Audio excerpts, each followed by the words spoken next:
Marcus Garvey. The name still crackles with power, like a lightning strike on a humid Caribbean night. Born in Jamaica, a tiny island with a history as big as the ocean that surrounded it, Garvey dared to dream of a world where black people were free. Not just free from chains, but free to build their own nations, their own economies, their own destinies. Garvey wasn't afraid to speak truth to power. He knew the sting of prejudice from a young age, growing up in a world designed to keep him down. But he also knew the strength of his people, their resilience, their unwavering spirit. He saw the potential for black excellence everywhere he looked, and he dedicated his life to igniting that potential, to fanning the flames of self-belief into a roaring inferno that would consume the old order and give birth to a new era of black pride and prosperity. This is the story of Marcus Garvey, the Black Moses, a man who dared to challenge an empire and awaken a people. Picture Jamaica in 1887, the year Garvey was born. Lush, yeah, but also under the iron fist of British colonialism. Sugarcane fields stretched as far as the eye could see, a bitter reminder of the sweat and blood extracted from generations of enslaved Africans. Garvey's family, like most black Jamaicans, were poor, scraping by in the shadow of plantations that had once enriched their oppressors. But even in poverty, my mind soared. I devoured books, soaking up knowledge like a sponge. I saw firsthand the brutal realities of colonial rule, the way it choked the dreams of my people. I felt the sting of discrimination, the way it sought to diminish and dehumanize. But instead of breaking me, these experiences fueled my fire. They ignited in me a burning desire for justice, for equality, for a world where my people could finally stand tall and claim their rightful place in the sun. In 1910, Garvey set sail for London, the heart of the British Empire. He went to seek his fortune, sure, but he found something far more valuable: a purpose. London was a melting pot of cultures, a place where people from across the vast British Empire converged. Garvey rubbed shoulders with intellectuals, activists, and revolutionaries from Africa, Asia, and the Caribbean. I was exposed to new ideas about self-determination, about the rights of colonized people to govern themselves. I immersed myself in the writings of black intellectuals like Webb Du Bois and Booker T. Washington, each offering different visions for black liberation. It was in these smoky London cafes, amidst heated debates and radical pamphlets, that my vision for a global movement of black empowerment began to crystallize. I realized that the plight of black people in Jamaica was not unique. It was part of a larger system of oppression, a global web of colonialism and racism that spanned continents.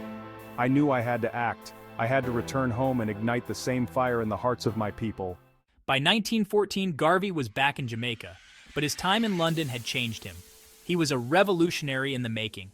He founded the Universal Negro Improvement Association, or UNIA, uniting black people worldwide. In 1916, I set sail for America, landing in Harlem, New York City. Harlem in the 1920s was a cauldron of creativity. The Harlem Renaissance was in full swing, a cultural explosion of black art, music, and literature. Garvey, with his booming voice and fiery rhetoric, preached black self-reliance, urging followers to reject white supremacy and embrace their African heritage. Section 5, Uplift and Unity, the UNIA takes root. Harlem became the launchpad for our vision.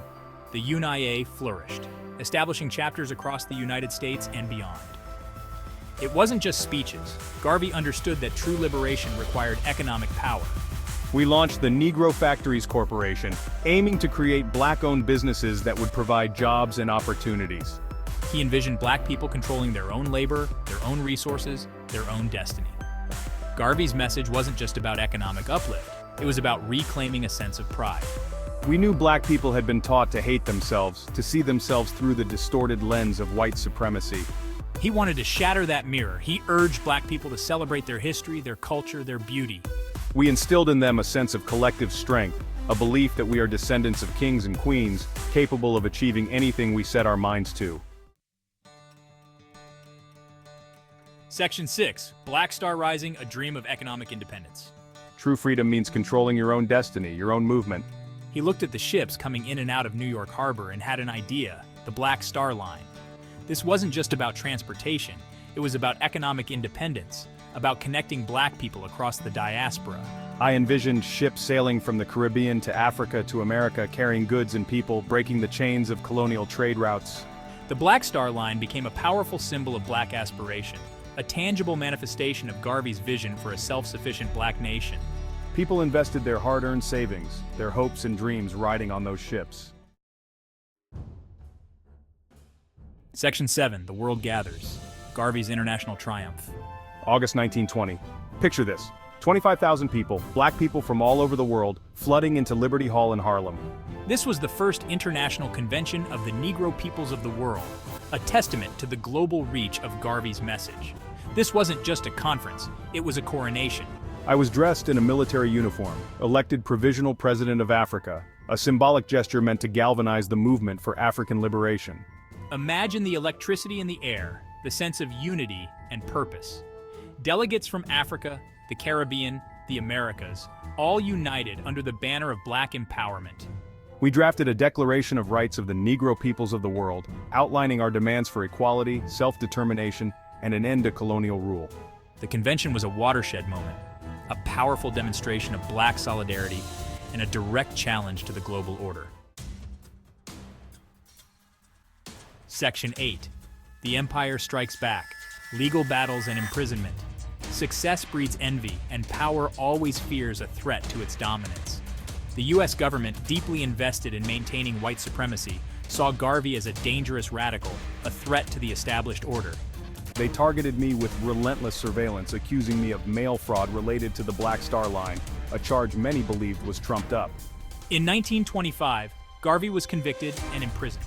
The Black Star Line, plagued by mismanagement and sabotage, eventually failed. Garvey's enemies, both black and white, used this to discredit him, to paint him as a fraud. But even behind bars, Garvey's spirit remained unbroken. He continued to write, to inspire, to remind his followers that the fight for liberation was far from over. Section 9. Return to Jamaica, a prophet without honor. In 1927, Garvey was deported to Jamaica, his movement in America seemingly crushed. But back in his homeland, he was greeted as a hero. The Jamaican people recognized the power of his message, the way he had given voice to their own yearning for freedom and self-determination. I continued my activism, founding the People's Political Party, advocating for workers' rights, and pushing for Jamaican independence. But my time in prison had taken its toll. I was a changed man, my health declining, my spirits somewhat dimmed.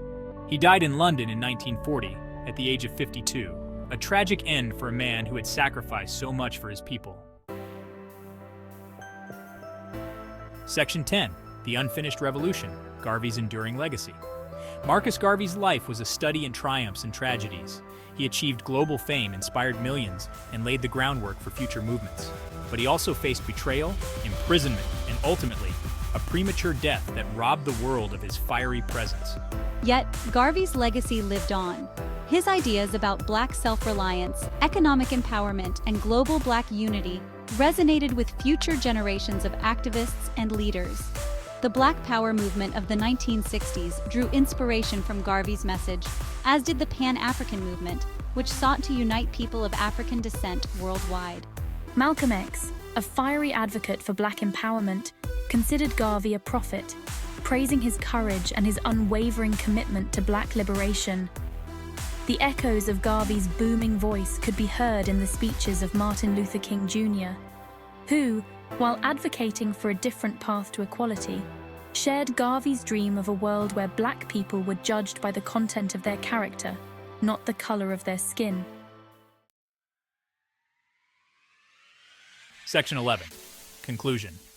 Remembering the Black Moses. So why isn't Marcus Garvey a household name, celebrated alongside other civil rights icons? Maybe it's because his message was too radical, too threatening to the status quo. Maybe it's because his story is a complex one, filled with both triumphs and failures. Or maybe it's because history too often is written by the victors, and Garvey, in the eyes of the powerful, was ultimately defeated. But history is also a living thing, constantly being rewritten and reinterpreted. And as we grapple with the ongoing legacies of colonialism, racism, and inequality, Garvey's message feels more urgent than ever. His call for black self-reliance, for economic justice, for a world where black people can chart their own destiny, resonates deeply in our current moment. So let us remember Marcus Garvey, the Black Moses, not just as a figure of the past, but as a visionary whose ideas continue to light the way toward a more just and equitable future.